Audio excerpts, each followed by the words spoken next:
Thank you, Mr. Chairman. Mr. Reynolds, what steps has the National Park Service taken in response to the findings of the Grand Canyon's OIG report? Yes, thank you, Congressman. We have about 18 steps that the OIG asked us to endeavor on, and this included everything from some of the training and awareness kinds of programs that we talked about to disciplinary action. One of the action items outlined by the Park Service in response to the OIG report is that managers who failed to properly report all allegations of sexual harassment would be held responsible and that appropriate disciplinary action would be taken by May of 2016. To date, what, if any, disciplinary action has the Park Service taken against these managers? I believe everybody in the canyon, and Mr. Healy can back me up on this, has been removed from the job that they had. The boatman has been removed from the park and is undergoing a disciplinary process as we speak. Well, as I was listening to testimony earlier, it seemed to me that Mr. Healy felt like some of the action that was taken was more in the context of a promotion than disciplinary action. Is that, did I misunderstand that, or did I hear that correctly? I'm not aware of any. I'm Mr. Healy. I'm sorry. Thank you. Yeah, the supervisor of the former river district was given a temporary promotion to another park. Do you think that was appropriate? I don't, and a lot of employees at the park feel the same way. Let me read something to you that I find particularly troubling. It's a quote from the National Park Service expedited investigation, and it's from two trained investigators who interviewed some of the victims, and it says it's difficult to articulate in words the emotions that exuded from those interviewed. It says it's apparent that these employees have suffered in their positions and are traumatized by the harassment they are subjected to.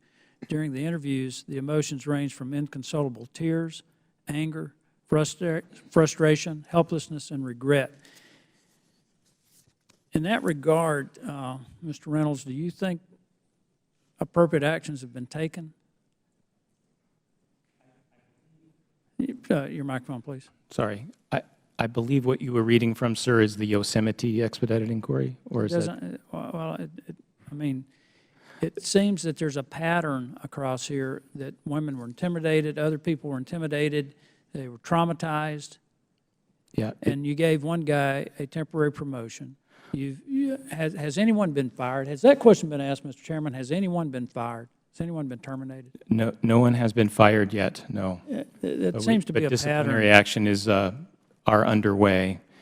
And the one thing let me go on and ask you a couple other questions. In November 2015, the OIG found that the Deputy Superintendent and other managers of Grand Canyon improperly shared personal information of the women who wrote to Secretary Jewell reporting the egregious sexual harassment in the Grand Canyon River District.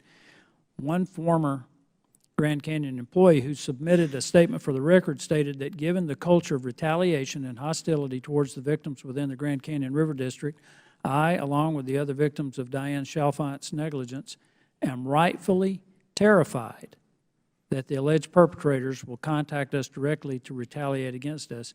I'd like to enter that statement into the record. That objection is ordered. What actions has the Park Service taken in response to the disclosure of this personal information? The actions that we've taken to date is to recognize that there was inappropriate actions for the EEO process. Well, that's great that you recognized it, but I want to know, has anyone been fired? Has anyone been demoted? I mean... No, what I can do under the interest of the Privacy Act for these kinds of things is to personally debrief with you on what we're doing with disciplinary actions.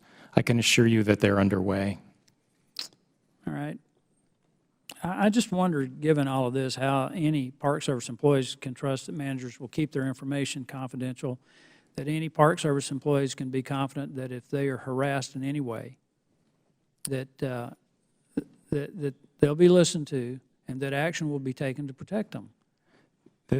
I find it's disconcerting to me, Mr. Chairman, that we've had hearings with other agencies and that it just seems that this goes on and on and on, and no real punitive action's taken. And as long as we have that stance, as long as no real punitive action's taken, these type things are going to continue to happen.